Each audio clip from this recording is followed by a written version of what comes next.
முன்னாள் அமைச்சர் அதிமுகவினுடைய அமைச்சர் எஸ்பி வேலுமணி தொடர்பான வழக்கு இன்னைக்கு உச்சநீதிமன்றத்தில் வழக்கு வந்திருக்கு. இன்னைக்கு என்ன நடந்தது, நீதிபதிகள் என்ன சொன்னாங்க? கோயம்புத்தூர் மாநகராட்சியில் 54 இளநிலை உதவியாளர்கள் எடுத்தாங்க. ஒரே நாளில் எஸ்பி வேலுமணியுடைய தொகுதியில் இருந்து 38 பேர், மொத்தம் 54 பேர் ஒரே நேரத்தில் சட்டவிரோதமாக ஒரே நாளில் பணி நியமனம் அன்னைக்கே பணியில் சேர்த்துட்டாங்க.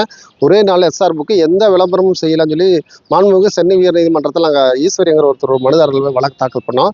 வழக்கை விசாரித்த 2 நீதிபதிகள் அமர்வு இந்த ஒட்டுமொத்த நியமனங்களும் சட்டவிரோதம்னு சொல்லி உத்தரவு போட்டாங்க. அதை எதிர்த்து இன்னைக்கு மேல்முறையீட்டுக்காக மாண்புமிகு சென்னை உச்சநீதிமன்றத்தில் நீதியரசர் விஸ்வநாதன் அருண்பாளையுடைய அமர்வில் இன்னைக்கு விசாரணை வந்தது.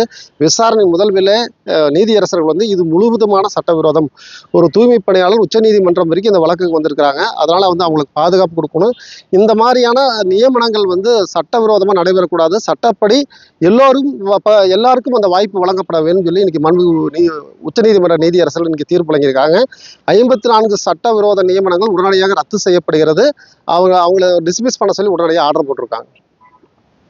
நான் யூனியன் லீடருங்க, நான் தான் போராட்டம் பண்ண அவருக்கு இதில் தொடர்ந்து. பன்னீர்செல்வம் வழக்கறிஞர், கோயம்புத்தூர்.